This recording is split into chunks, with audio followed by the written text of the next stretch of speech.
started. Okay, guys, welcome back to Ace Attorney Dungeons and Dragons. I'm your game master, Jane Bird. As always, with us we have Max as Miles Edgeworth, Mistress as Prosecutor Connie V. Ishian, Joy as Viper Hypnalis, Fruit as Callisto Yew, and he's not here yet, but we have Samuel as Dick Gumshoe. Hopefully he makes it. As always, some socials are in the description. When we left off last week, you guys were doing a little bit of investigating into these weird circumstances surrounding the company Pen and Ink and Mistress's, well, Connie's grandma, and just these different mysteries that you're trying to piece together. Callisto is suffering from a mild concussion, Oh. so she is being supervised at the moment. And Viper got her junior detective badge, which is so exciting. So he's not here, but you guys send Gumshoe off to take first shift with you and have him kind of install like a temporary, like heavy duty police lock on her door because Connie blasted her old one off. So Oh nobody is yeah. getting in or out of that apartment without a key. You leave a key in the house. You take a couple copies to the precinct for handing out to people who are taking turns with her. Meanwhile, Edgeworth, we're going to start with you. You head off to Phoenix's house to give him a little gift. Yeah, so he knocks on the door first. Yeah, Phoenix opens it. He's in his day clothes slash his pajamas. He's like, oh, hi. Good afternoon, right? I'm sorry for showing up unannounced, but there's something I'd like to talk to you about. And he smiles. He's tired. He says, sure, no problem, Edgeworth. Come in. Before we start, I know this case has affected you, so let me ask you. Do you think you're able to assist me in this investigation? I need to go through the facts of the case with someone capable, someone I can trust. And you can tell like he's surprised, but he's also like a little bit excited, like a little bit of the old fire kind of sparks up in his eyes, and he's like, of course, I may not be an attorney anymore, but I still have a good eye for crime solving. Good, because I'm going to need some of your outside the box thinking. And he just like lets himself in. So Phoenix lets you in. He kind of closes the door behind you. So what do you want to start with? I know a lot has been going on. So like Edgeworth starts like pulling some papers out of his suitcase, and he's gonna be like, Mm. well, with the beginning, of course. The victim is Ronan Hyde, a shady character shot to death by the suspect, Kylie Bad Guy. And he's looking at your papers. He's like flipping through the stuff. He's like, but bad guy's gun hadn't been fired. And he thinks for a second. He says, could a third person have like taken the murder weapon with them? Like, we do know that they have plenty of employees. If Gage and Mr. Schman were any indication. Possibly. To be frank, we're not even sure what Gage and Sman were hired to do. He thinks for a second. He's like, you're right. Gage said he didn't plan to kill anyone, which meant someone asked him to kill someone. You don't think he meant one of us? I'm not sure, but at any rate, they are dangerous. Back to the crime at hand. Hyde had also been poisoned weeks ago. If he hadn't been shot, he would have eventually succumbed to the venom. Phoenix, looking at the notes, and he's the North American green cobra venom, like the ones Viper's dad seems to work with. He had information on those, right? Yes, yes, but we're getting too out of topic. The motive for the murder seems to have been a discussion about money. Money. And pen and ink was money laundering. There's a lot of it about, apparently. You don't think it's all connected? I don't know. It's also strange. Pennon, bad guy, Hyde, Callisto, gosh, Shelley even. If they're working together, why is there so much, I don't know, infighting? Well, Callisto's been anything but loyal. Did I tell you we even got our hands on the letter she was being sent? You're joking! Yeah, and it gets worse. Earlier today, Hodor was found by CALISTO YEW. He had been tortured in this facility. Wait, tortured? I'll spare you the details. It seems his employers weren't happy with their secrets being shared. Phoenix looks sick. For a moment, he doesn't say anything, and then you're in danger. I'm not in danger. No, he interrupts you, like almost pleading with you. Please, Edgeworth, you don't have to go through with this. These people are dangerous. This would just be too much of a mistake. I have to go through with this, right? I owe it to you and to Viper and everyone else. This is my job. You know that. You've never been one to back down. I just he looks at the floor. He's having trouble comprehending all of this. I can't stand the thought of losing you. Phoenix, I'll be careful. You know that. Stay for dinner, won't you? We can talk over a meal. I've got mac and cheese on the stove for Trucy. I wish it was something nicer. I didn't know you were coming, but it is what it is. Thank you, right? This is too kind of you. And you follow him into the kitchen. He's obviously still thinking hard. He says, "Tell me more about that music box then. Everyone was talking up a storm about it, and I feel like I'm missing something." Well, we don't have many answers, really. The circumstances are quite strange. Someone, it must have been Pennon, right, had Callisto steal it, and she delivered it to Hyde, and someone in the Borsch Ball Club had that paper with the drawing of the music box and the date of the murder, and those words, Vernalis Antiophytic. Yeah? He peeks into his pot on the stove. He's moving around the kitchen, checking on his dinner that's cooking. He says, "What do you reckon it meant?" Like Edgeworth leans over the counter and he's like, well, I've been researching and I think the music box must have been connected to the antidote to the North American green cobra's venom. That's what those words meant. It's no wonder Hyde wanted it.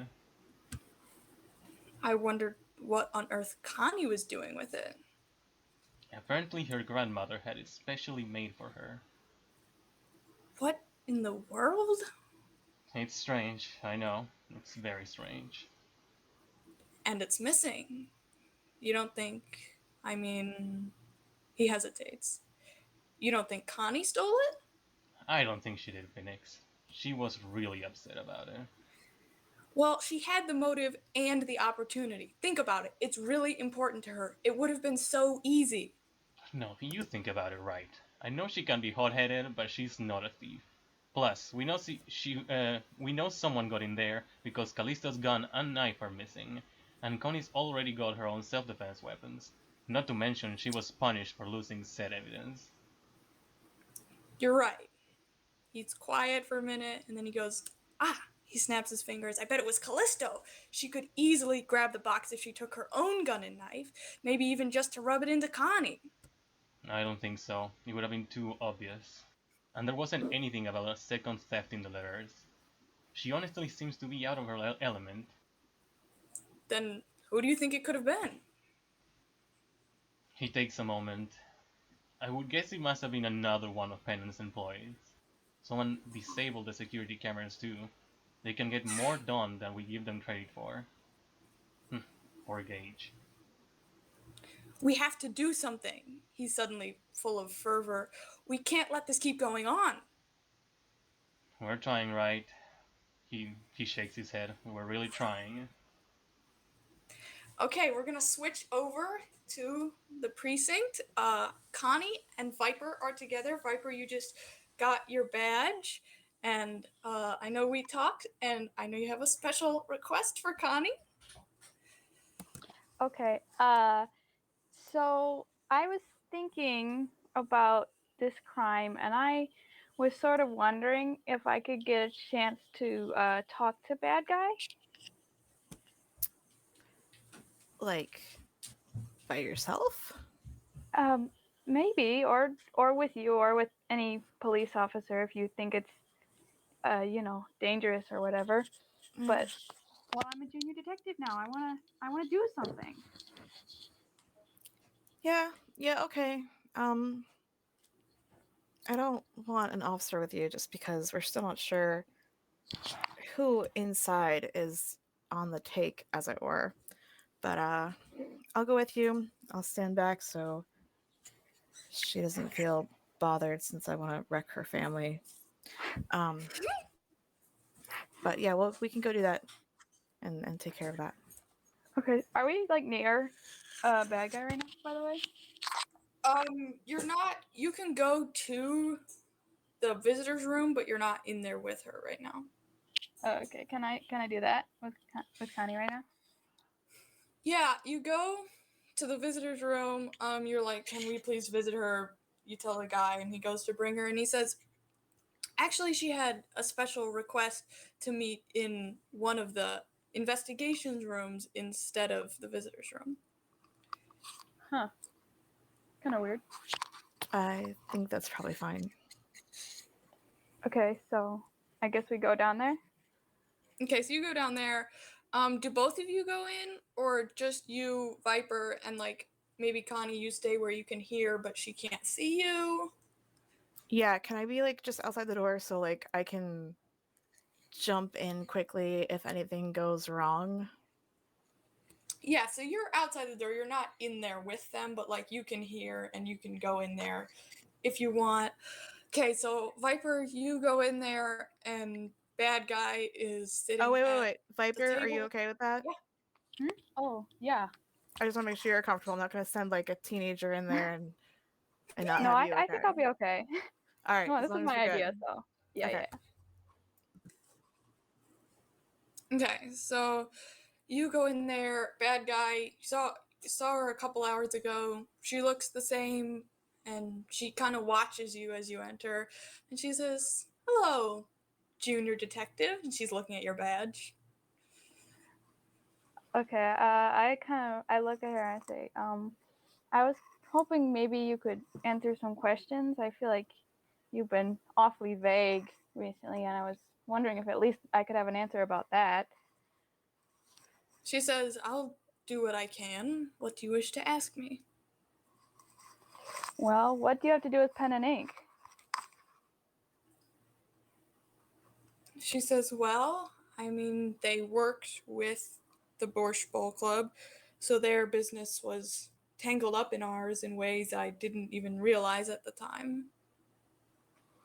And you confessed to killing Mr. Hyde? She says, "Not only did I confess to killing Mr. Hyde, I killed Mr. Hyde." Oh, right, but I'm just making sure. And you've said you have or have not said why?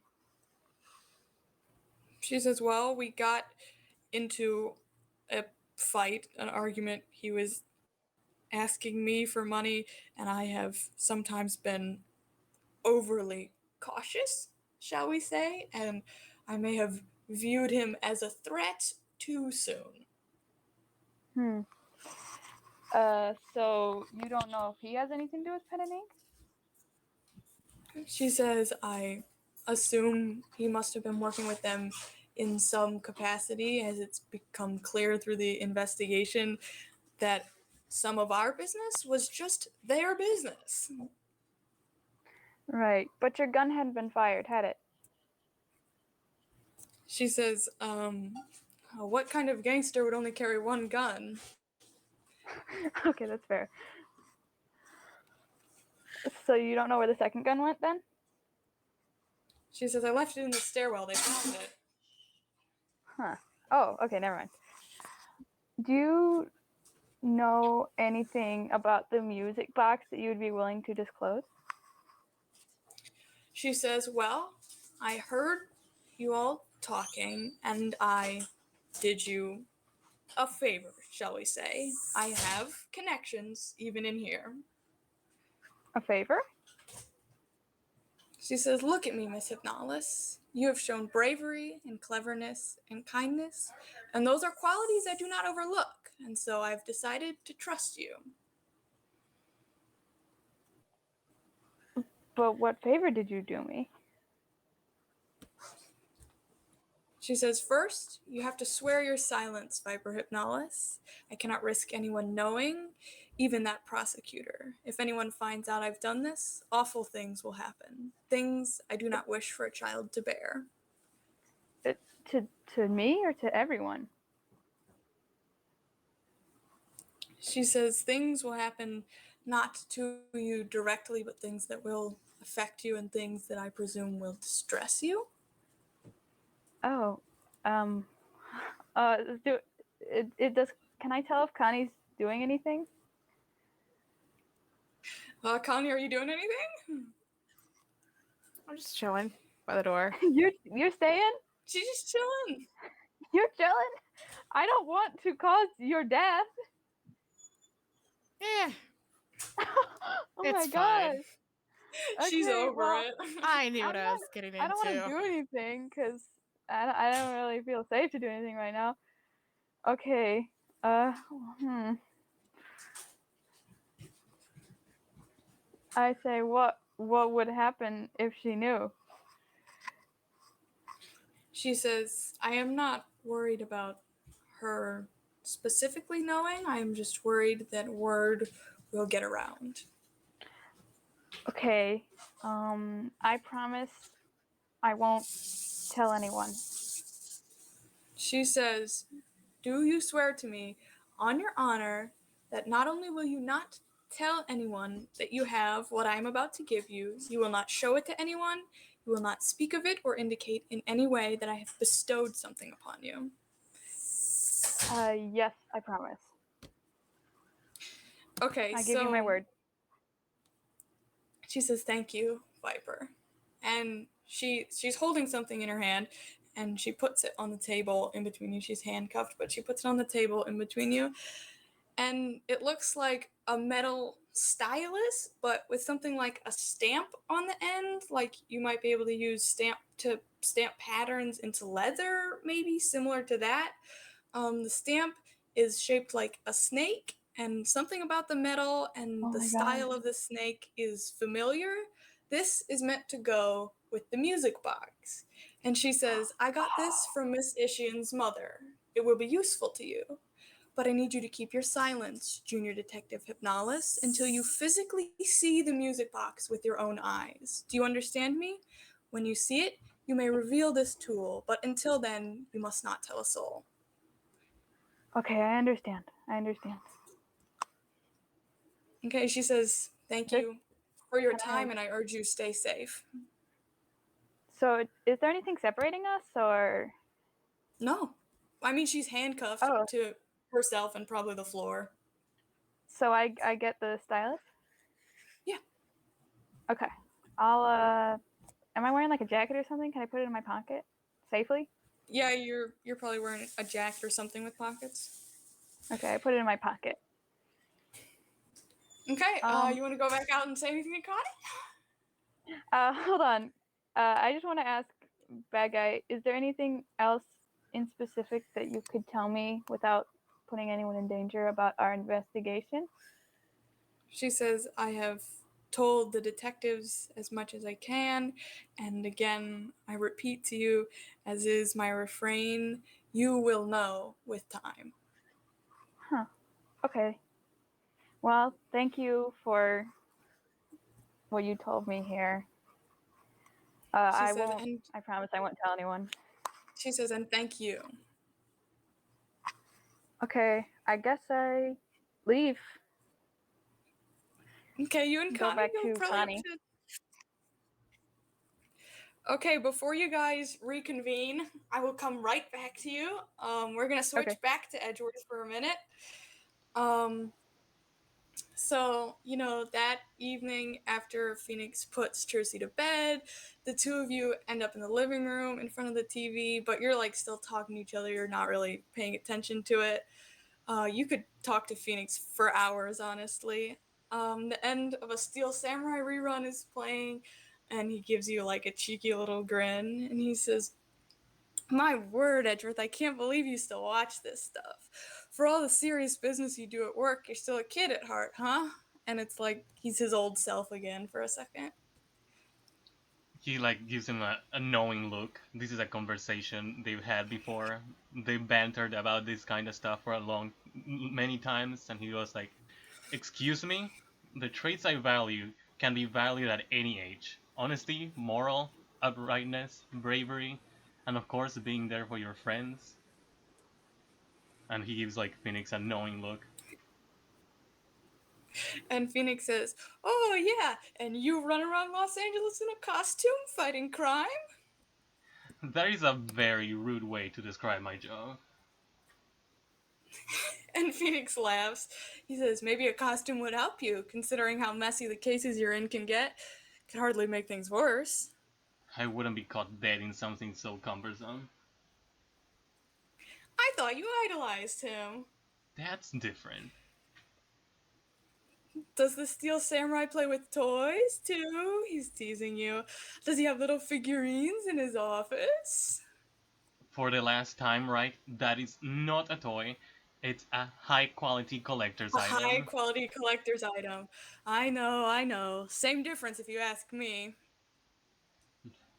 And he like when saying that he like puts his hand in his pocket and he's like, "Oh right, that reminds me. I've been given to me to give you something." He says, "What?" He's still kind of laughing. He's like, And like Edgeworth pulls out the bunny toy and hands it to him. and a sad, bittersweet expression you can't quite read crosses his face, and he takes it from your hand. "Thanks, Edgeworth," he says softly. Of course, right? "It means a lot, really." His hand closes on the toy, and his eyes are far away. You hate to see the sadness weighing so heavily on him. I'm sorry, right? About the whole situation where your employment and everything. He looks down, and he says, very quietly, "Maybe I don't have what it takes to be a dad after all." I may have had my doubts at first, but it's been clear to me just how much you both need each other. I, since the unemployment check stopped, it's been hard, really hard. Right. Listen to me. Look at me. You never give up on people, just like you never gave up on me. So don't give up on yourself. Edgeworth, he looks up at you with this tender gentleness, and you realize he's sad and bittersweet, but also full of something more intense. One of his hands touches your belly gently, and you feel your face flush. Right, I. Shh. And the feeling is building in you too, and images are flashing through your mind. You can see the bursts of brown in the middle of his blue-gray eyes now, and it isn't helping.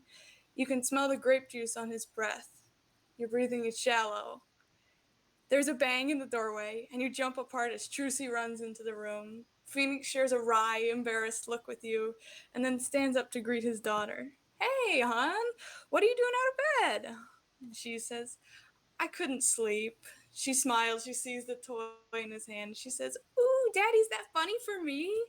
He says, "Yeah, Clover, here you are." "Thank you. I love it." "It's Mr. Edgeworth you should be thanking. He's the one that brought it home after your silly dad left it behind." He makes a goofy face, and she giggles. She says, "Thank you, Mr. Edgeworth." Yeah, throughout this whole conversation, Edgeworth was like looking to the other side, trying to make his face be less blushed and just trying to compose himself. And he was like, "You're welcome, Trucy." "It's even blue and pink, just like both your suits." Phoenix stands up and says, "Would you look at that? You're right. How did we miss that?" It looks like our little magician here might surpass us both when it comes to investigating. Trucy grins, bursting with pride, and the two of you share a look. Look, right, it's gotten a little bit late. I do wish to discuss more topics with you, but I should go. And he like picks up his jacket and his stuff. I'll be back tomorrow. Thank you for everything. He says, "Thank you too, Edgeworth." And he gives him like a Okay, we'll nod. switch back to you. Yeah, Connie and Viper. Let's Okay. take this bad boy back over. You have some stuff to Oh, discuss. yeah. Okay. Can we go back to my office? Yeah, definitely. Viper, do you want to there's some things we should probably talk about for the case. And Uh-huh. do you want to go? We could talk about things in my office where people can't hear. Oh, yeah, sure. Okay, so we're gonna go there. Yeah, you head up to your office. Connie, do you say anything about what you've overheard? Not yet. Okay. I'd rather be private. Yeah, That's fair. that's fair. Probably best for all of us. So once you're in my office. Yeah. So Viper, I did hear a fair amount of your talk with Bad Guy. Uh-huh. I didn't see what she gave you. Yeah, I think maybe we should keep it that way. Okay, but she talked about my mom? Yeah, I know. I was wondering if you knew anything about that. Well, my mom didn't seem to know anything about anything, especially involving the music box. I thought my grandmother was just weird and horrible. Uh, but it's weird that Bad Guy brought up my mother. Well, Maybe clarification you here. should. She said Miss Ishan's mother. Connie, your mom's last name is also Ishan. Yeah, Oh, well, yeah. now. But just to be clear, it could be referring Oh, to your mother It or is. your grandmother. It is possible. Okay, so are we gonna like? We're still gonna like frame your grandma for murder or something, right? I like that you're on top of this. That's good. I like this. We are going to figure out something. I think some of our initial plans kind of fell through because of other things that happened. And Yeah. then also with Well. Callisto being indisposed at the moment. But there was another thing that came up that kind of interrupted some plans with her. Oh, what happened? Here's a couch. Would you like to sit down? Sure. I Okay. sit down next to her. So I want to go over everything that we've learned and that I know of, and then see if you can think of anything that I'm missing. But before I do that, before I kind of show you my board of information, you should probably know that something happened with Gage. Something with Gage? Yeah, your boyfriend's brother? Yeah, is it just him or is it Axel too? Oh, I don't think anything happened with Axel. I don't know, but something Okay, definitely good. happened with Gage. Where he was found kind of tortured Oh my gosh. Torture? badly. By who? These people. Is he okay? I think he's in a hospital now. I don't know for sure, but he Do we know was. where he is? Can I talk to him? We don't have him yet. We don't know, Oh and my honestly, gosh. I don't know that we should go after him because I don't want to bring attention to him again. Yeah, you're right. Since they've been following us around, apparently. Yeah, no, that's probably for the best, I guess. But I just, you should probably know that has been that happened, and Is it because he gave Callisto information? yeah, and Oh, apparently they figured out some stuff about us too. oh, you mean pen and ink? I assume that's who's behind all of this, and then the torturing and everything. And I mean, honestly, it was Callisto that found him near death, and she got an ambulance to him. We assume because she got out of there. But he isn't he isn't dead, right? Not as far as I know, Okay, well, at least there's that much, I guess. but I know it's going to be hard for you because if your boyfriend starts asking questions, No, that's, yeah. And it's a tough situation, oh, and I'm sorry that you're in it. it's fine. I kind of got myself in it, so Well, I you was the didn't. one gambling. I mean, that's true, but you know, things with Gage would have happened anyway, and you probably would have eventually found out through some means. That's Uh, yeah, or my dad. Yeah. Well, do you know anything more about the case? okay, so I don't know anything. There's clues everywhere, but nothing that makes sense. Like that leads to anything directly. Um, I hate to say it, but your dad kind of comes up a lot. I know it's weird. He doesn't seem to know anything about it, and his snake doesn't seem to have been involved, even though it was the same type.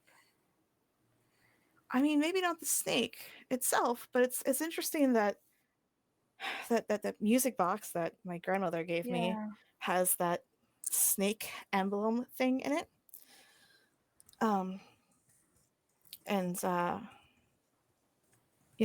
the same kind of snake that is related to like Yeah. your Well, dad, and it's just why does my family have this family emblem of the same type of snakes that are like related to your family? I don't know. But we're gonna find the music box, right? We're gonna find it, Ideally, but I still don't know who took it either. right? So what clues do you have? I mean, it's not much. We think about the the things really like the open it from the bottom. Uh, that was discussed before. Um, that I assume probably means music box or something, but there's no way to know for sure. And then there's the information from Callisto. Oh, I should have asked Bad Guy about why she sent Shelly to attack Callisto. I forgot about that until now. Mm. Well, Well, the biggest thing for me that really stands out is if Hyde was poisoned, that's probably why he wanted the music box, because there's some kind of like antidote in it, maybe you with think? the the name, the writing on it basically means it's like to counteract a certain type of snake bite. Hmm. So So have we reached out to like other people who own that kind of snake? Have we tried to do anything about that? I'm not sure. I'd have That to might check in be. with Gumshoe and our other detectives. Um, and it's not like Edgeworth is sharing information, so I've really only got what I have to go on. I'll bet But I could get him to share information. hmm? I think I could get him to share information if I talk to him. I mean, I'm sure you could, but it'd really just be better if we could just all share information and talk about things, especially since it's not even his case to start with. Um, but the thing that stands out to me is Hyde was poisoned. He wanted the music box, and he had been poisoned for a while. But the day he got the music box, or would have had it anyway, he was shot and killed. So Right, but someone's trying to hide something about the poison, or maybe making sure that he's dead. according to Bad Guy, it didn't have anything to do with that. But maybe she was lying. I don't know. The shooting didn't have anything to do with the poison? Yes, Hmm. The timing is weird. way too weird for that. I mean, Yeah, he wanted the music box for the antidote, assuming there was an antidote. Like, if he thought the same right. thing that I do, it's weird that he get killed a different way on the same day that he's going That- to cure himself. That is weird. Do we know how long the poison was in his bloodstream?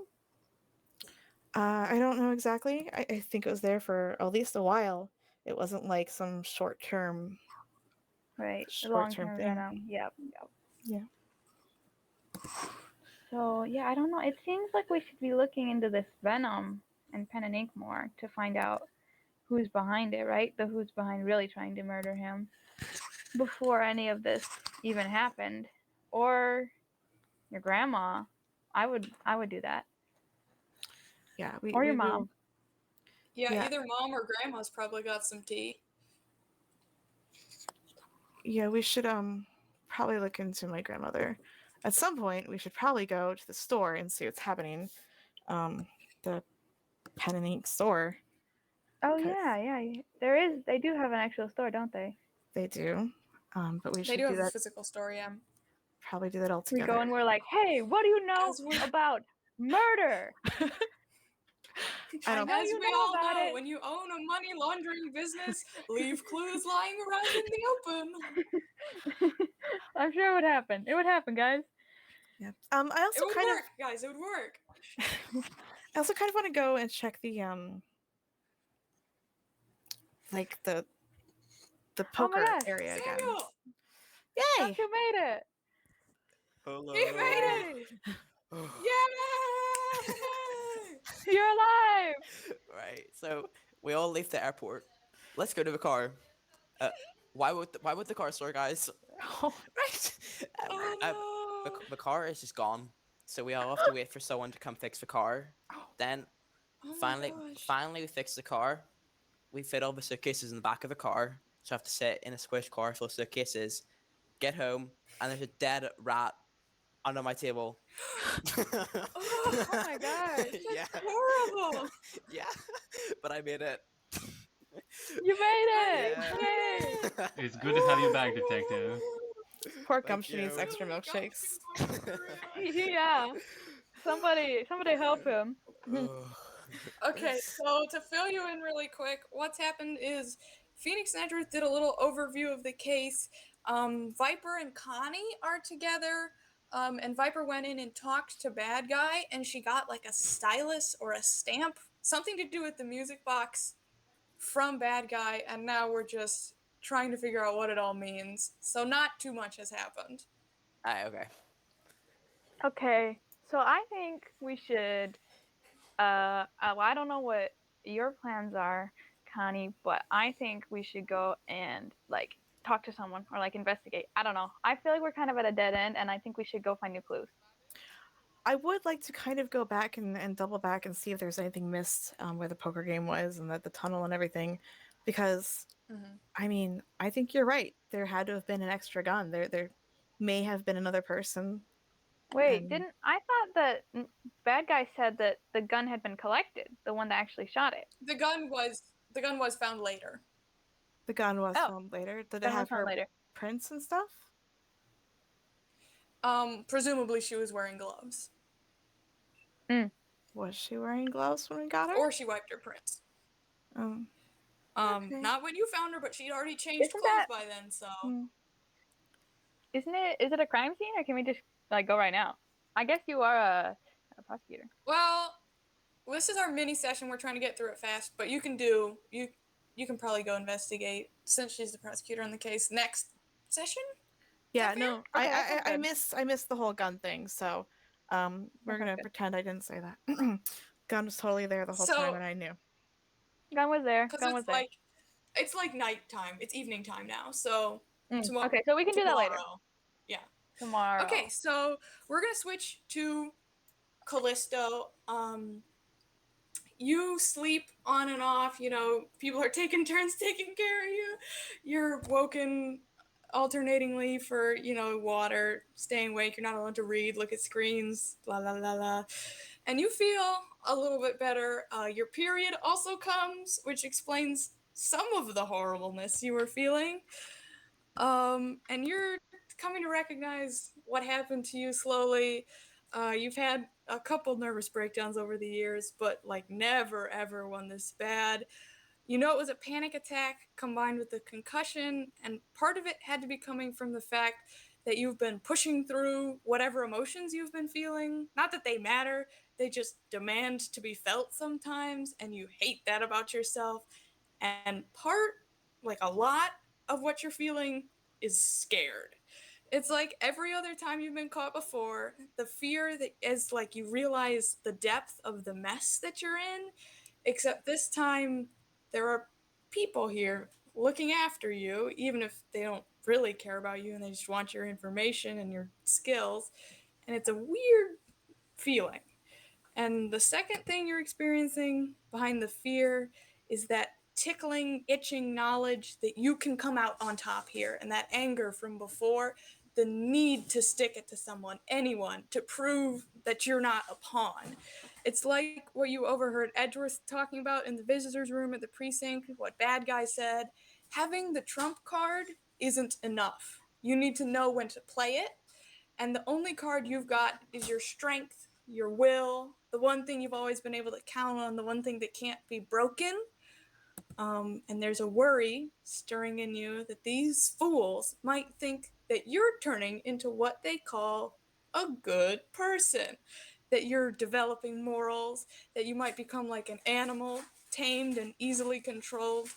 No, you are not good. There is no such thing. You chose to accept the deal that got you out of prison. You chose to make hot rod talk. You chose to be the strongest, smartest criminal. And now you're letting these people babysit you. You're laying around like a nobody. You're cutting deals with prosecutors trying to make life easier. No, all of this is wrong. You are smarter. You are a step ahead.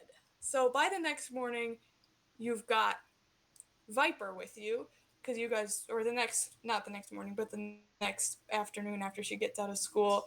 So after you like wake up, and the first thing you need is to get a few moments alone. Your brief relapse into weakness doesn't mean anything.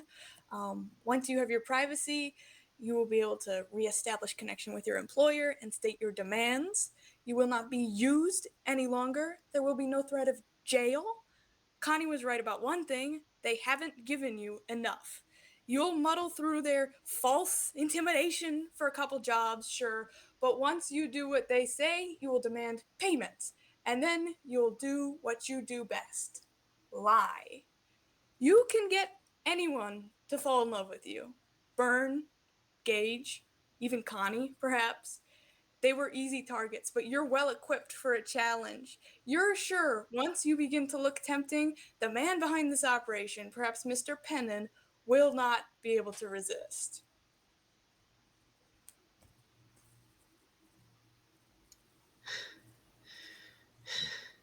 I need a fucking cigarette. Oh my god. So I'm here, right? Yeah, you're here. Okay. Are you feeling okay, Miss Yu? Shut up. Okay, sorry. Um, she has to do all that. She needs something else first. I'm going to assume she's just been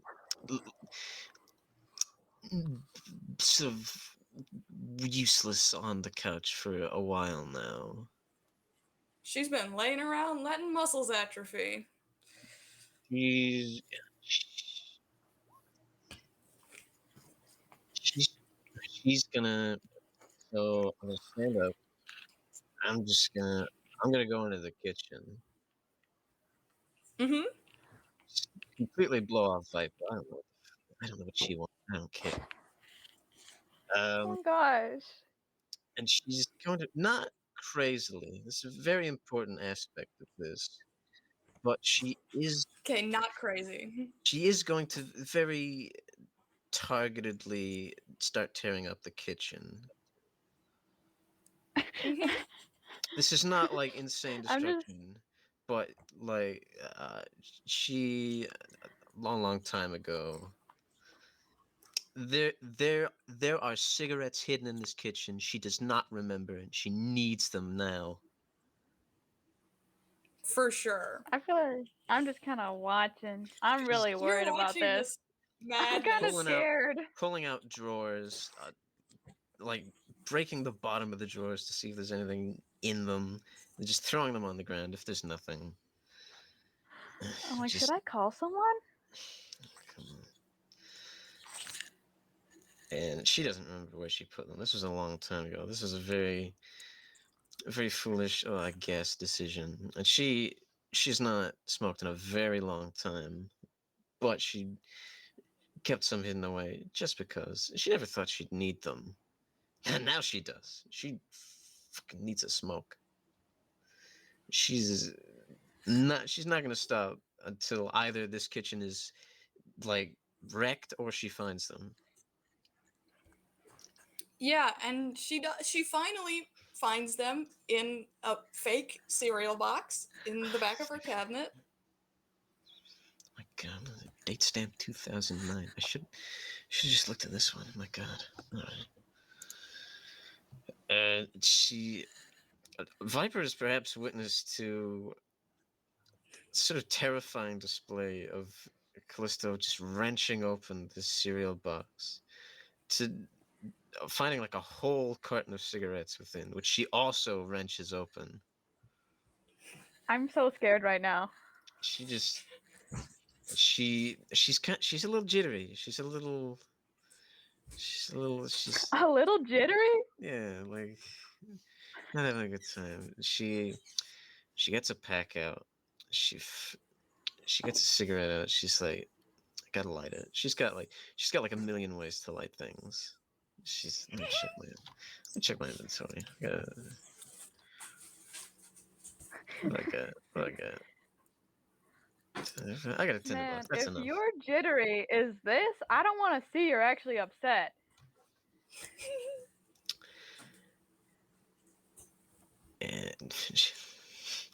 And she gets a cigarette out. She lights it. She takes a drag of it, and you watch her sort of decompress in a way you never really thought she could do physically. And she kind of just like flattens out onto the couch again.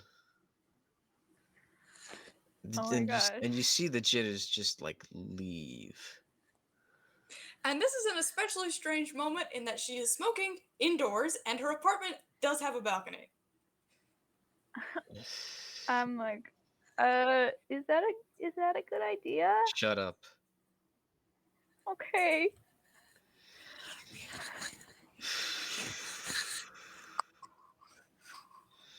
Are the papers still on the floor, or can I? Those were taken by Edgeworth and Connie. Those are taken. Can I poke around Viper, a little? Yeah, this experience is especially strange for you because, like, your mom smokes, and it has never, not once in your life, been like this. I don't know what's going on. You don't know what's going on. I'm like, whoa. Okay, so what's going on with her apartment? At this point, it's the next day, so Connie's been in here before you, Edgeworth has been in here, Gumshoe's been in here. So the evidence-y stuff has been cleaned up. The best you're gonna get is talking to her. It's just Okay. sort of perpetually a mess at this point. Like in the stupor that occurred before, she'd knocked over a lot of things, and now she's just torn up the kitchen. It's a total mess. Mm-hmm. For sure. Okay. I don't know what to do. I kind of go up to her. I'm like, I don't want to like cause any like problems, but I was wondering if I could talk to you. She is very pronouncedly drawn out, drag of the cigarette, just padding out time before she would even need to respond to you.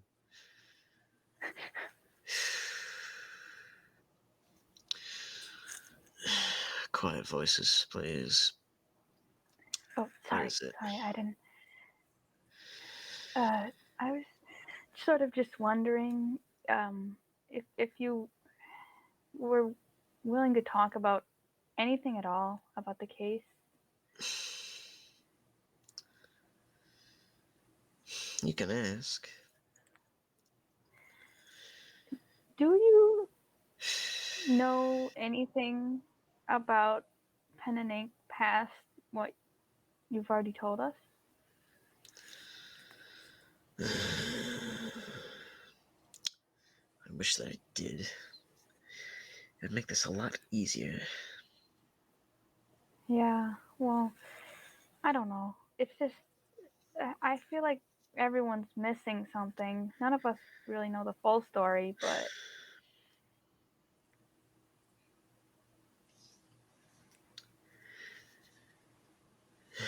Well, you don't know anything about the music box? The disappearance or anything? they didn't tell me anything. What is it? I don't even. It belongs to Connie. She's got like stupid baggage with her family. I don't care. It's a box. Well, I'm starting to think it might be pretty important to this case. And Callisto, you are starting to think that you might hate Viper Hypnalis. Oh man! Very. Hmm. She has an idea, but she's gonna sit quietly until Viper says something else. She's not answering me then? I don't think she has anything else to add to that point. Okay, so fine. Okay.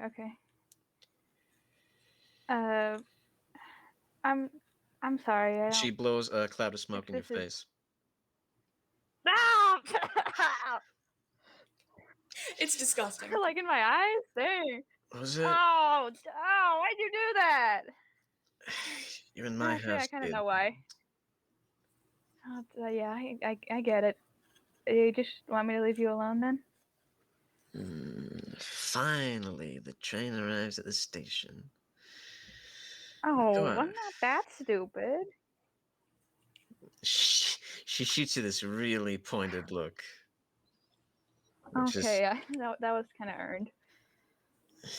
Look, I get that whoever and whatever have asked you to look on me, but if I'm going to be looked after by anyone, it's not an infant. Go. Okay, well, I'm a little bit older than an infant. Yeah, go outside. Go play with your friends. Now, you know they left me to watch you, right? I can't do that. And what are you going to do? Hmm? What do you mean? Do you think if 3 heavies from Pen and Ink come in through the door right now, you'll be able to do anything about it? No. Exactly. You're totally powerless. That door's completely locked. Hell, I could blow your fucking head off right here, and you couldn't do a thing about it. Get the hell out. Oh, all right, I'll. Uh, I'm sorry, Miss Yu. I just kind of walk away. Maybe I go onto the balcony.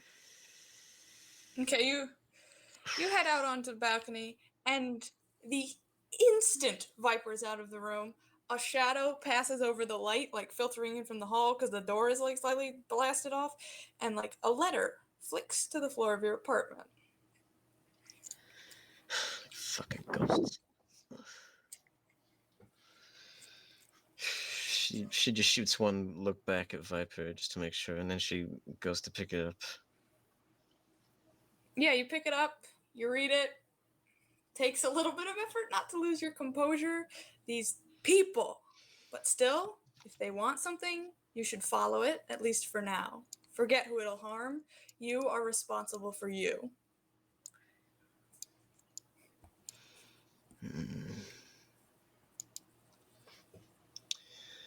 You are responsible for you.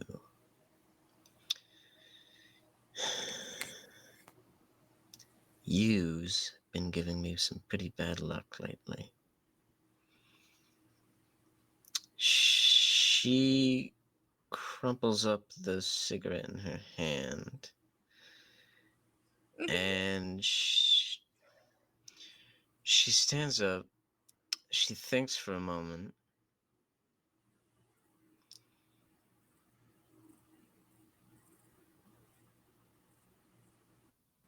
And she just says to herself, time for some new shoes. And she disappears into the bathroom for a while.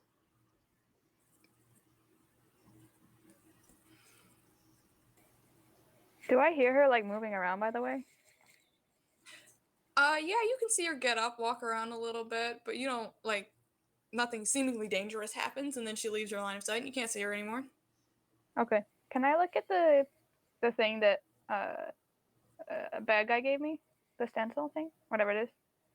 Yeah, for sure. Okay. Well, so do I notice anything? it is snake shaped, but you're on the balcony out there by yourself, and you have on like metal rings on your hand. You know what I mean? Finger rings, and Yeah, I know you what you take mean. out the stencil, and it to one of your rings. It's magnetic. What?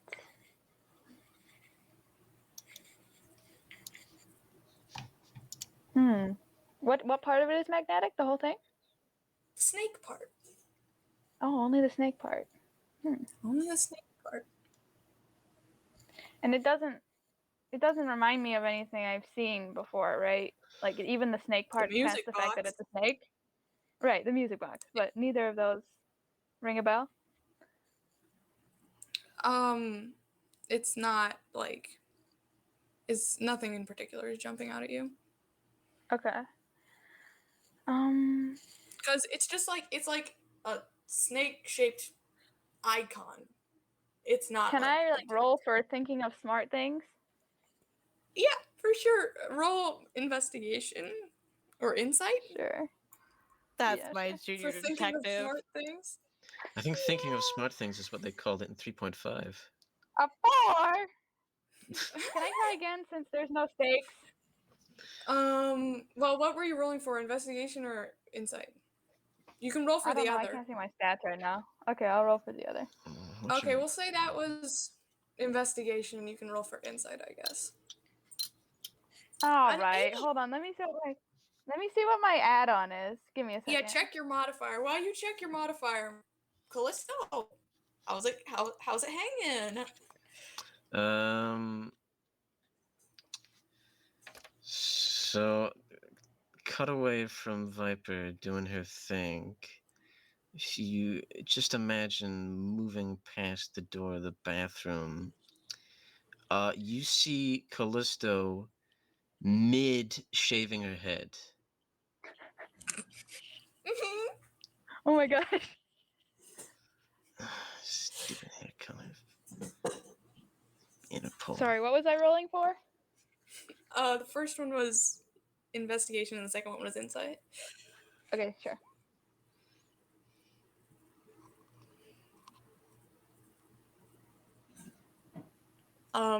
Did you find an answer to your question? I got an 11, by the way.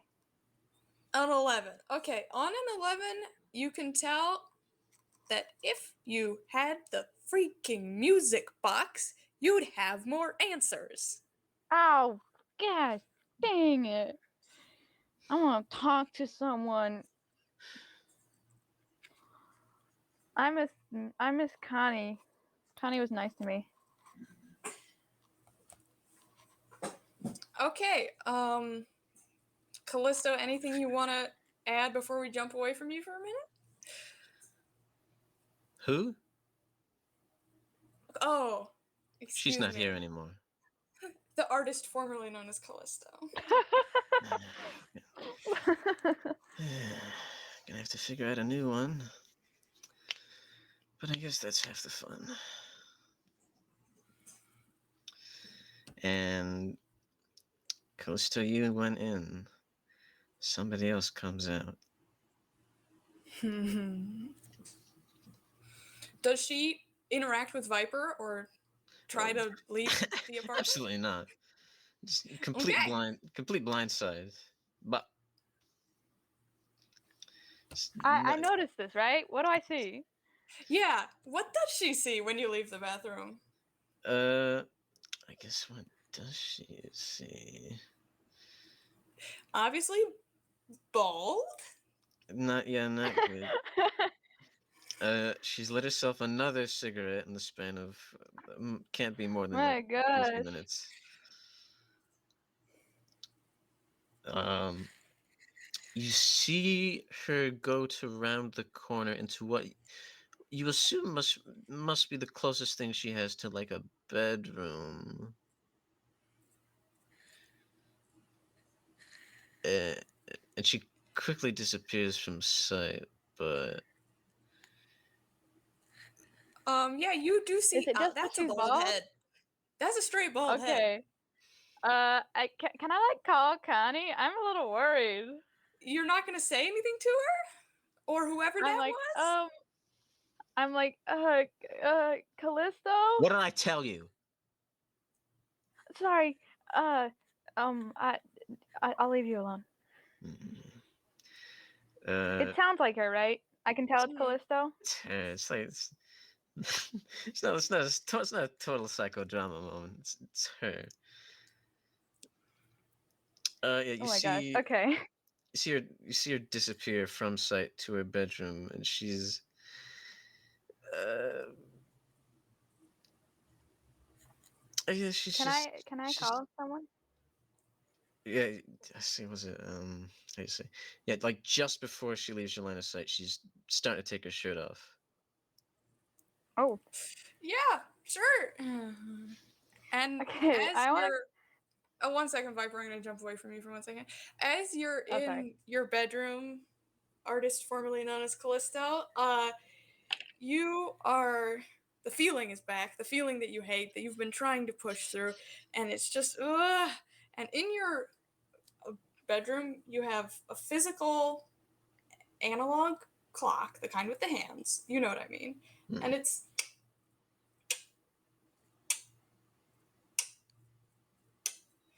and the sound is just making you insane. It's driving you crazy, and combined with the sound is the knowledge that there are are going to be consequences if you don't act fast. I got soft. I got too soft. Oh, I thought it would be funny playing into the laughing and the funny. So cool because it did me so many favors in the courthouse and the embassy. You was weak. You was weak. Where'd I go wrong? Where'd I lose? Where'd I lose the wheel?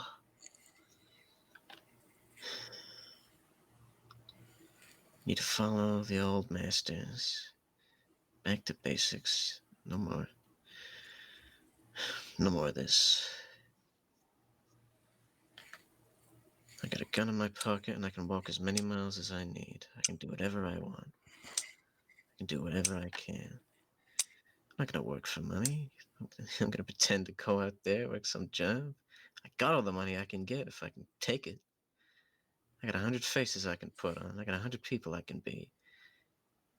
Got out of jail, it's just a bigger jail. I roll the dice. I deal the cards. Who is gonna stop me? Not a thing.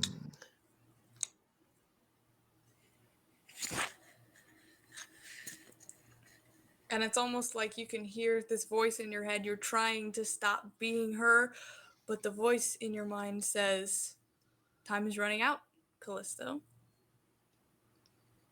Shut up, you don't know what you're talking about. Time is running out. I got all the time in the world. If I run out of time, hey, it's a new person, fresh set of time. Okay, we're gonna jump away from you guys for a second. We'll be back. Don't worry. Gumshoe, it's your turn. You have the day off for your nephew's birthday, and this is like the best day of your life. You get 2 slices of chocolate birthday cake, and you give Anid a little toy from when you were a kid that you found in your parents' attic, and you're gonna have milkshakes with Connie later today. This is amazing. You're sitting in one of the booths in the restaurant with your sister Ari, watching all the kids at Anid's birthday party, having fun together in the play place, and you feel contented and full and happy. And Ari says, "You look relaxed."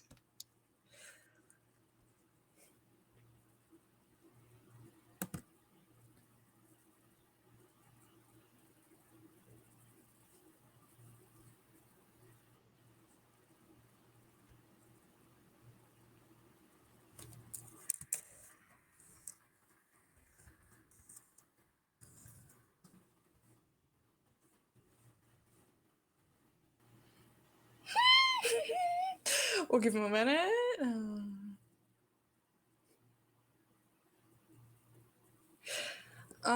This tone change is jarring. This tone change is jarring for real. He got My so excited God. he died. He got so excited for his 2 pieces of cake that he literally passed out. He's like, yes, 2 pieces of cake. That's the best day. Hello. There we go. Right. Okay. Okay, we're here, we're here, we're here. Okay. Ari says, "You look relaxed." Yeah. As I'm like scoffing down cake, I'm like, how can I not be relaxed? This is everything I've ever wanted. It's a dream. Slurping down milk She cake. laughs. She says, "Thanks for coming, really." How could I not come? Like, it's almost like it's a party for me. Like, thank you for inviting me. More like. She says, "Hey, listen, Anid doesn't look up to you for nothing. I trust you too. I've got your back. If you ever need me, I'm right here, okay?"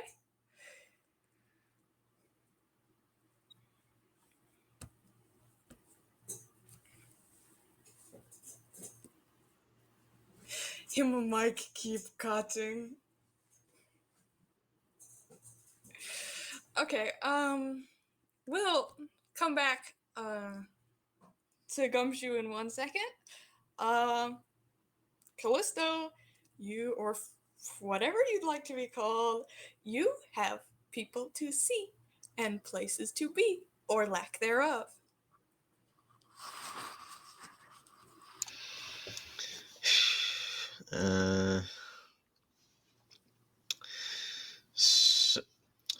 So. Oh no, he's gone. Yeah, places to be. So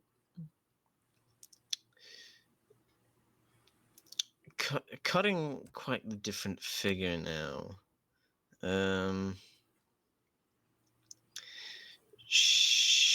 You has put on this. She's not looking for anything. She's just, these are like colors. I'm not into colors right now. She's gotten something gray at the closet, like a shirt. And she's gotten this big old coat that she's had for ages and ages and ages. Because a long time ago, someone told her that when she wore it, she looked like a scary motherfucker. It's time to be a scary motherfucker again. You.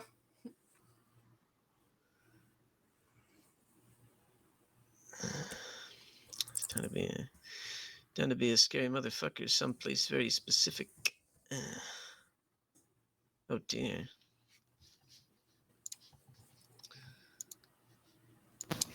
It'd be very cool if my computer would not manually put the volume down. Fruit, Oh my if you god. you seem to have entirely lost mic connection. I can't even see your bar where your volume goes. So if you want to... I can hear Fruit well. I can't hear Fruit at all. Okay, I'll refresh. Time for everyone to Yeah, refresh. Don't have drama without me. I'll be right back. Okay. It's like playing Quick, let's musical have chairs. drama. Yeah, okay, drama, go. I think it's So Trucy. I can't believe Da-da-da-da-da. Oh man, that was the shortest drama session ever. for real. Okay, but it was a big reveal, okay? I'm Really big back, reveal. baby. Oh hey! I hate you guys. Okay, say your little start from what did she put on? Because I only heard snips from there. Okay. Hoping this sounds legible to you again. I always Yeah, puts the I sound hear down. you again now. That's brilliant. So the Callisto YEW outfit, as it were, is colors. She's not much into colors right at this moment in time. She's discarded that red shirt for. I mean, she's really just rooting around in there for whatever. Just this, like a neutral, like gray shirt she can put on, Mm-hmm. and I don't know, just like she's got on like suit trousers. And they've not been particularly comfortable this whole time. She's putting on something much more low key. Like if you have to understand as well, all these clothes are very like quite old. She's had them for a while. Mm. She's just been sitting around. She's got like a gray shirt and like tracksuit bottoms. They've got like a hole in it maybe.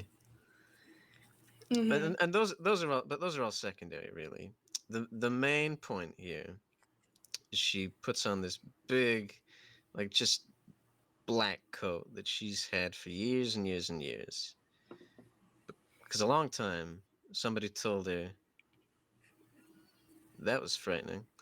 Uh, whole thing just flashed in and out there. That was creepy. She kept it. She's wearing it now. Because a long time ago, somebody told her when she wore it, it made her look like a scary motherfucker. That's kind of what she needs right now. Mm-hmm. And okay, I guess it's time to look like a scary motherfucker somewhere very specific. So she puts on those sunglasses again, pilfered from the Sheena Yeah. Halloween costume, Mm-hmm. and it's time to roll out. She, I guess she emerges looking like this Hmm. to Viper. If she's still there, I don't. She's still there. Yeah, Viper is still there. Yeah, Yeah, yeah, yeah. she just emerges looking like almost in 0 to 100. She comes out looking like a total disaster artist. I'm just like, what is going on? She lights another cigarette. Oh my gosh! She, Third cigarette. Wow. she didn't finish the first one. She just forgot where she put it. Well, she crumpled the first one. Yeah. She forgot the She second crumpled one. it, I believe. Yeah, yeah, yeah. Mm. She takes a drag of it and she says, "I'm going out. Do whatever you want." What? What? No. I didn't ask you. I mean, you're leaving right now? I've got places to be. A person like Uh, me can't sit lounging around being watched by a baby all day. You can do oh whatever you well, want. but are you? But what about your concussion? Concussion. These things aren't real. I'm me. Did you just say concussions aren't real? Look, I'm me. I know what's Do you going not on believe with in me. vaccines too? I mean, I haven't been to the doctor in like 15 years, but that's neither here nor there. My gosh, you need some help. I know what's going on with me. I have Uh-huh. places to be. Frankly, Viper, you can't stop me. So go on, go play with your No, I toys. can't. All right. Well, that's unnecessary. Necessary. We'll see. You thought you were fine, and then you like almost died. So who's talking? Ooh.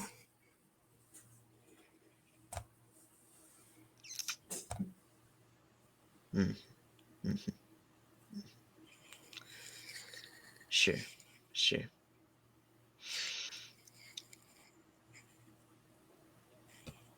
She breathes another cloud of smoke in your face.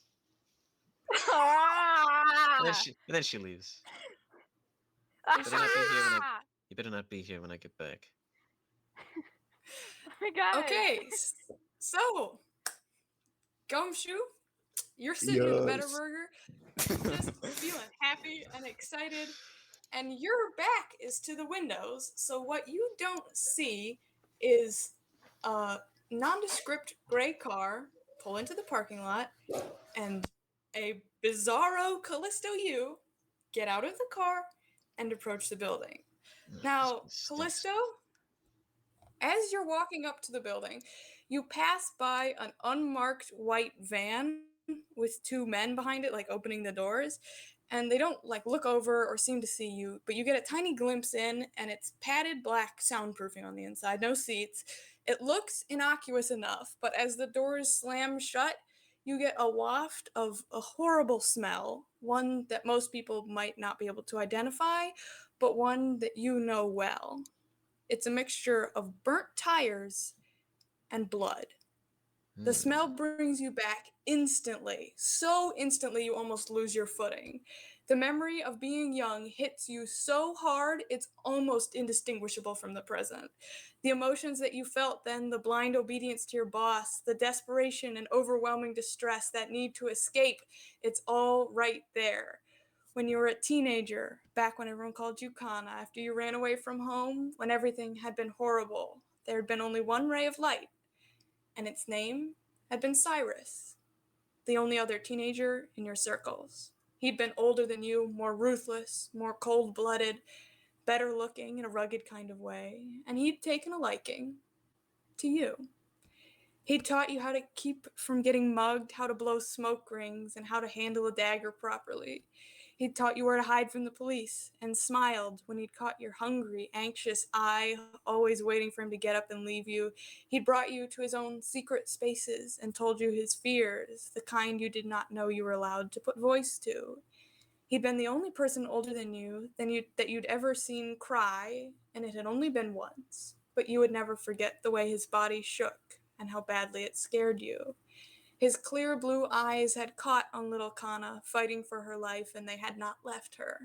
Cyrus was the only person you've ever been sure truly loved you. But that had all changed in an instant.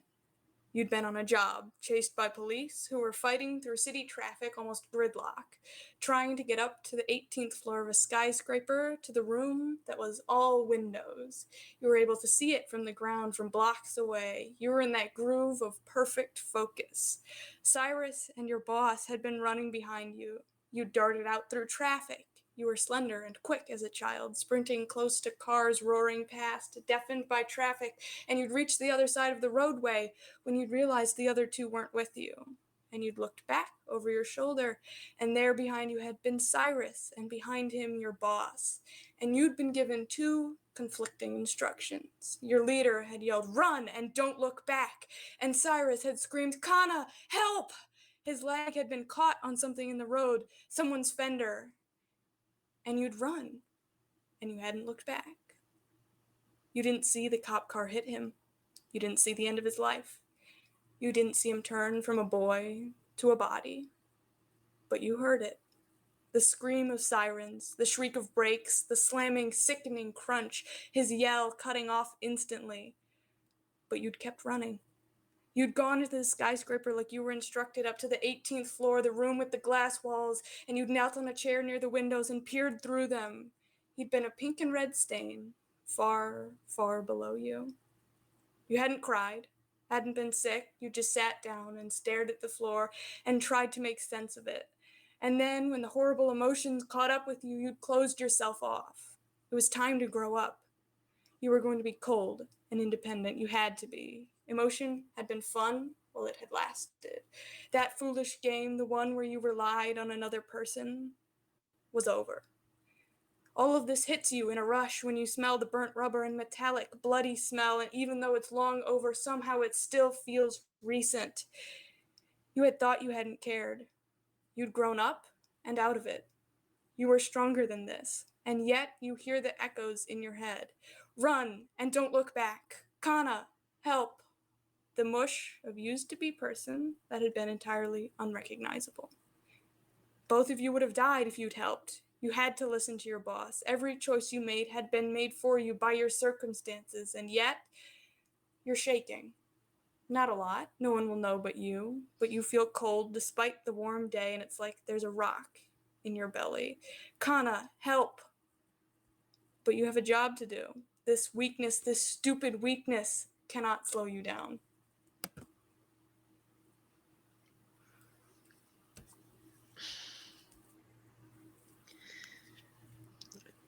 I anxiously flick away the cigarette before I go inside.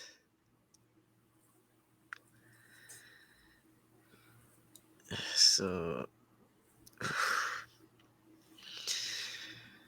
So...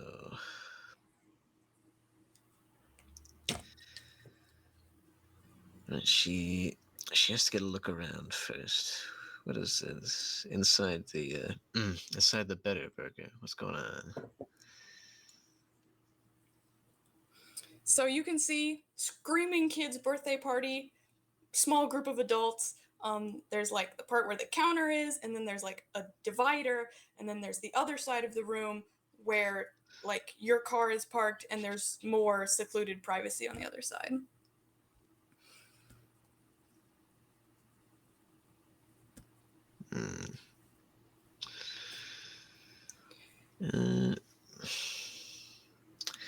Suddenly realizing I probably look really noticeable in this scenario. Oh, You do look a little strange. Well, let's see. If I look around and see anybody, gonna try and look around and see if there's anyone I recognize. Yeah. There's Gumshoe and his sister Ari. They look similar. Ugh. Oh my god, it looks way better on her than it does on him. What is God doing? I have feelings. Sorry.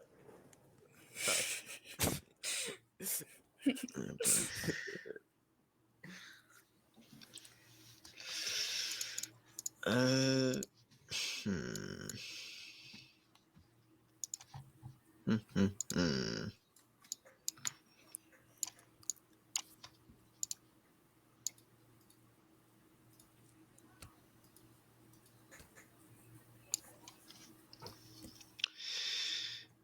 Okay, so I think I've got that's a good enough scope of the scene. I just weave my way past it must be the assembled mounds of children, just looking totally out of my depth while I do. Never been one for children in the best of times. This is not the best of times. This, just for the record, so we're all clear on this, too many children here. And I move past them to go over to Gumshoe. Yeah, and Gumshoe, you see her coming, but it kind of takes you a second. You're like, is it Callisto or is it not Callisto? And then there's the urge to just shut my eyes and continue drinking the milkshake and just pretend that she's not And here. I think the thing that tips you off is the Sheena sunglasses. You're like, no, it's gotta be. It's gotta be. Oh God. What is it? This is like your nightmare. God, he does not look out of place one bit at a children's birthday party. Who is this man? God, what do you want, girl? She comes over. She looks a bit shiftier and more unfocused than normal. She kind of she did you call me girl out loud? I'm done with it. I came here, my day off, get my milkshakes, chill with the kids, go. Yeah, cool. Well, these things, they don't take days off. I need 5 minutes at least. Like, Okay, well, I've got a milkshake, so I'll just finish it while you talk.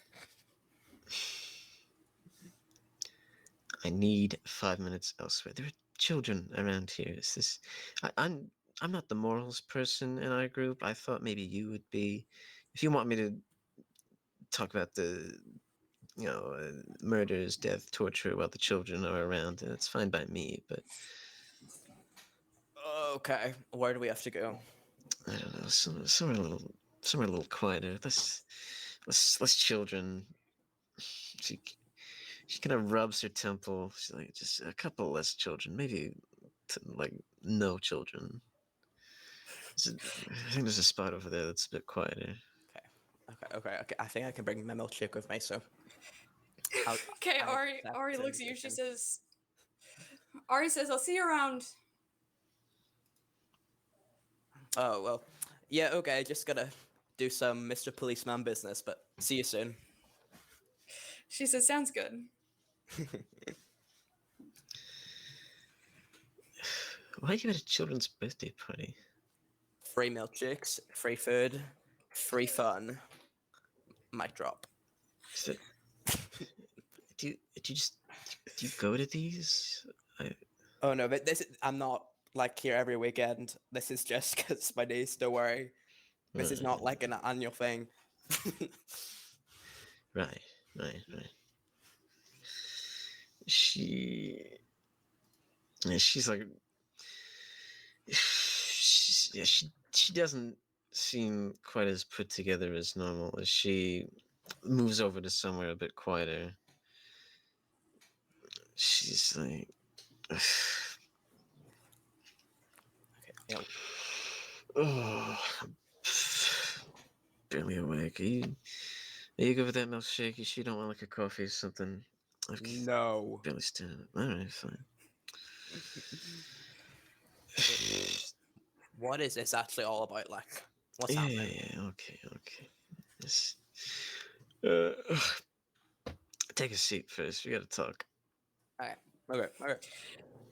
And Gumshoe, you are the image of punctuality, and Callisto, if it has to be Callisto, is looking so sleepy and also so miserable.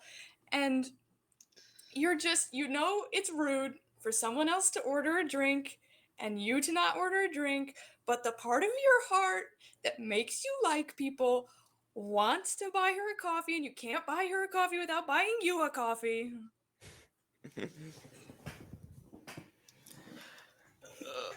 Maybe I'll take a coffee then if you're gonna take a coffee.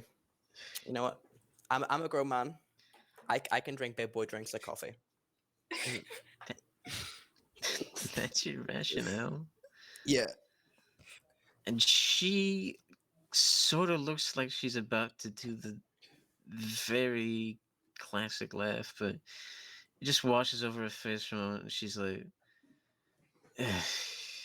sure. Okay, could you lend me $2?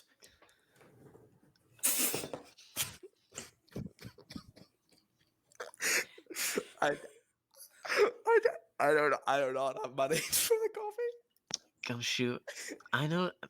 I realized that we're kind of in this group collective at the moment. You, me, Edgeworth, and so on. I need to say this to your face, all right? Yep. And I say this to a lot. I, I say a lot of things, maybe as a barb, without considering the truth behind them.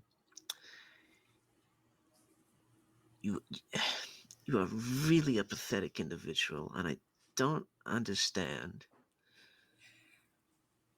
How do you exist? Well, You don't have any money. You must be the least competent detective I've ever seen with my own two eyes. How do you not throw yourself into a ravine? well, first of all, I don't really know any ravines around here. But second of all, my existence can just be to make other people's days a little bit brighter. And that's all I can do. I know I'm supposed to like solve cases and stuff, but as long as I bring the smile to people's faces and get the occasional milkshake, I can do just fine in life. That's it? Yep. Just a solid 20 seconds of silence where, like, she's not visibly not disappointed. You see, like, her eyes just flit down and she just seems defeated. Like, I know you probably have some big purpose in life. Like, oh, I need to like solve this, or like, oh, I need to be big and mysterious and evil. But like, I'm just happy being chill. I'm content.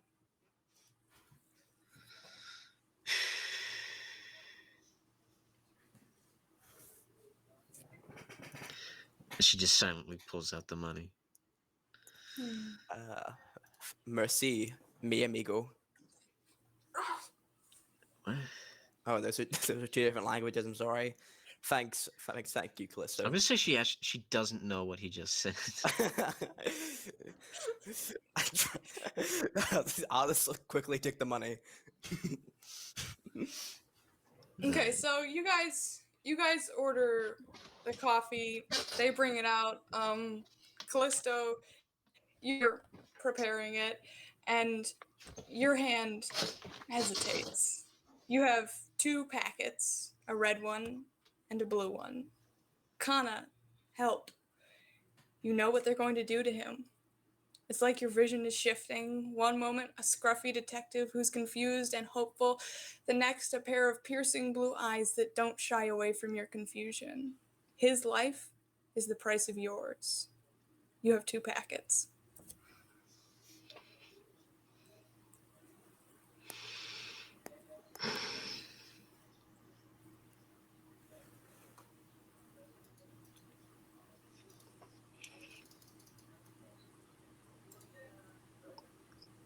It's your nephew's birthday, you said? Yeah, just, just, just trying to just celebrating, getting some presents, get some cake. How old's he?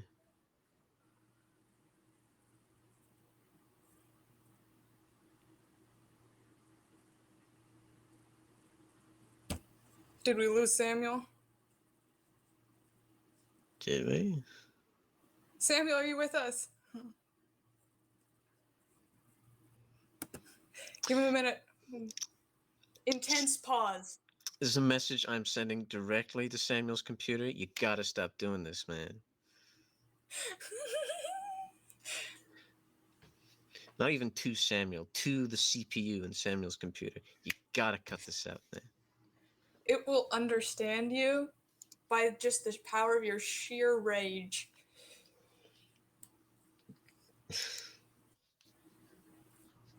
Bada bing, bada boom.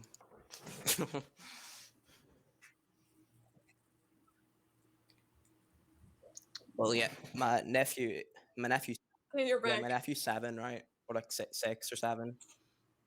Yeah, he's young, probably 6. Yeah. Okay.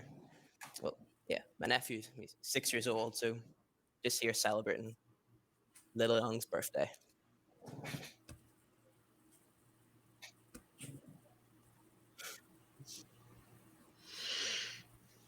Seven years old. So is there like something that like I need to be told here? Or are we just gonna get some coffee and chill?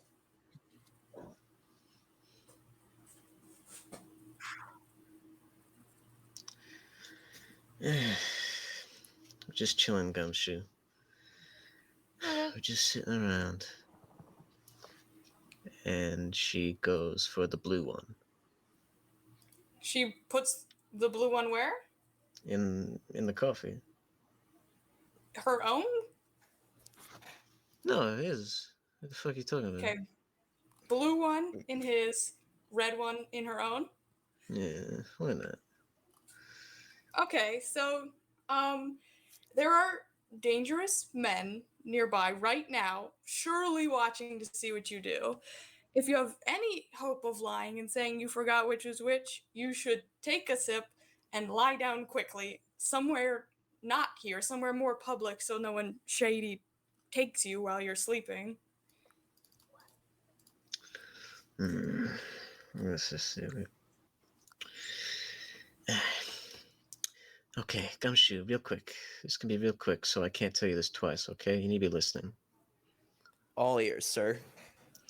Uh, I'm going to like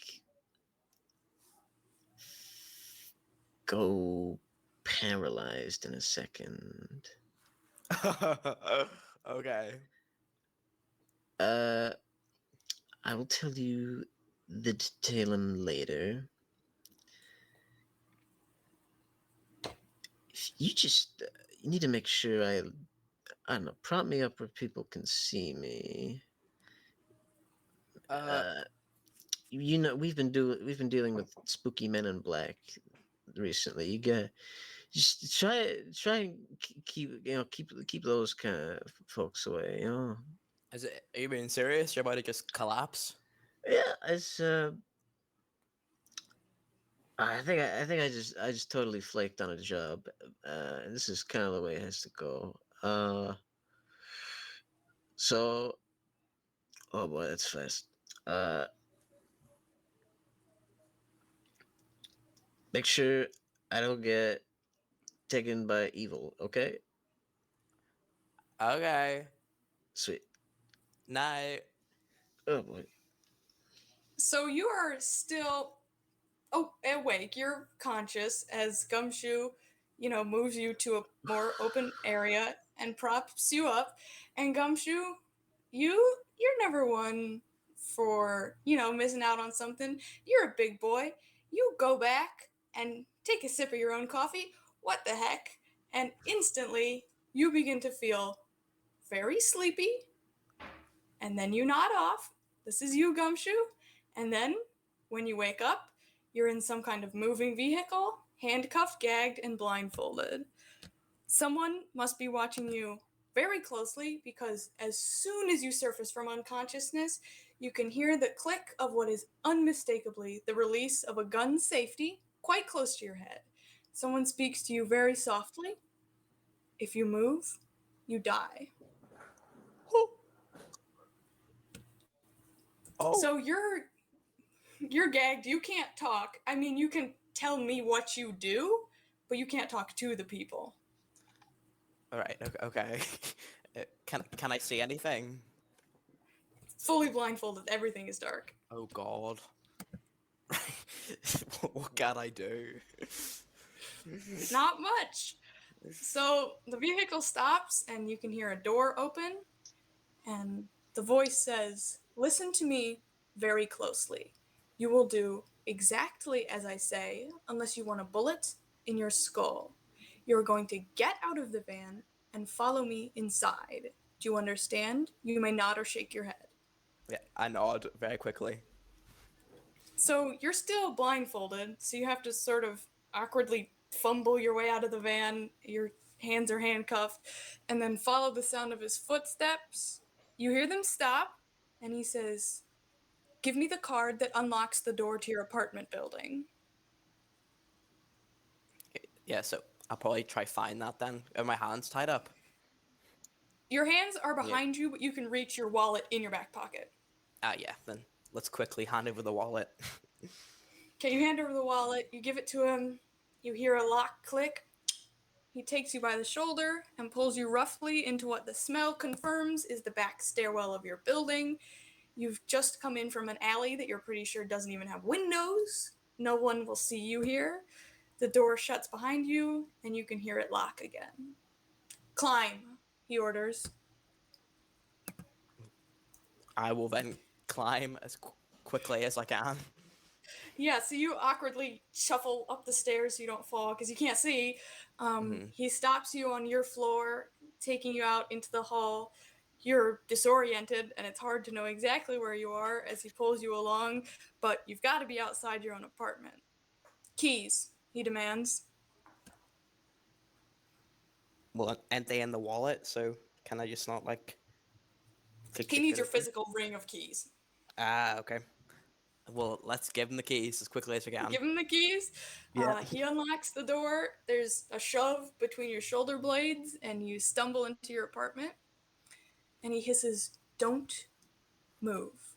And then a pair of rough hands untie your blindfold. You can see your own room as the black fabric slips off your eyes. He says, "I'm going to uncuff you. I have removed your weapons from your person. Do not try anything." I will not hesitate to kill you. When your handcuffs are off, do not turn around, and you will do exactly what I tell you. Nod vigorously. Okay, the metal slips off your wrists, and you're able to stretch your arms again. You didn't realize how claustrophobic it was until they were off. And the man sees you flexing your newly freed muscles. He says, "Stop that. Do not turn around. Take off your coat and hang it on the peg." Oh, okay, right. Yep, take off the coat and hang it on the peg and make sure it does not fall off the peg. Empty your pockets on the table. Okay, well, there probably isn't anything in the pockets, but yeah, I'll just dump everything Just out. any like Yeah. any loose change he has, gum wrappers, whatever he's got. He says, "Take off your shoes." Oh my god. Oh, okay. Okay, well, slide them off quickly as well. He says, "Put on that pair, the one there at the back of the organizer, the gym shoes." Okay, I'm like really shaking now, nervously gonna go do that. Put your hands behind your back. Yes, yes, sir. Right, do that. You're cuffed again. Your shoulders ache. Don't move. The blindfold is tied around your eyes again. You're led back to the van. Someone presses something to your nose, and you're out again. Callisto! It's becoming increasingly clear, the longer you are conscious, that either someone made a mistake or you've been tricked. Someone knew your weaknesses and preyed on them. And Gumshoe is going to pay for that. Everyone is going to pay for that. Someone knew that you would spare his life and banked on it. Fuck.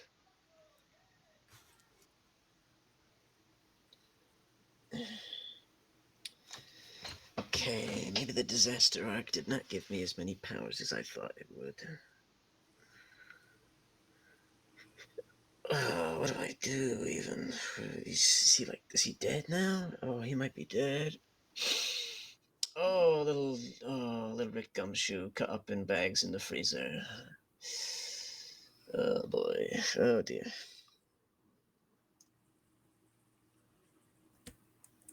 And Gumshoe will cut back to you for a minute. You wake up with a pounding headache, except maybe you're not waking up. Maybe you're dying because everything feels so surreal, and a bright white light is swimming in front of you, and you can't see anything else. But it focuses more clearly, and then you can see through your blurry eyes that you're in a whitewashed jail cell. The floor is white, the walls are white, the ceiling's white, the bars are white, even the tile hallway outside, the bench you're sitting on, your handcuffs. It's like a hospital and a jail cell at the same time. You're upright with your head leaned back against the wall, and your arms are cuffed in front of you now, not behind. You're still in the same outfit you were wearing last time you were conscious. Your coat is still gone, and you're in that too tight pair of gym shoes. You're in supreme discomfort. Everything hurts. Your throat is dry. It's too bright, and you feel very sick. What the actual hell, guy? What the hell? Where am I? Like, And that's where I'm gonna cut this episode. Thank you guys oh so my God. much Oh for coming to god. the mini session. Lord. Okay, when are we picking this up again? Next weekend. If you guys are Next okay, weekend. we're gonna move the session back to Saturday, original time, original day, the 29. So that's 6 days from now, not 7. Is that okay with everyone? I think so, yeah. Oh, thank God! I got a really shitty shift on Sunday. I was wondering how I was gonna break it. Oh, thank fuck. You're welcome. Oh, You're welcome. I was gonna be like half an hour later. So no, that's cool. I got Saturday off. It's okay with me. Okay. Perfect. Thank you guys so much. I gotta go to bed right Oh, now. how can you do Yeah, go to this? bed. We can stop the recording if you're good. Yes, sir.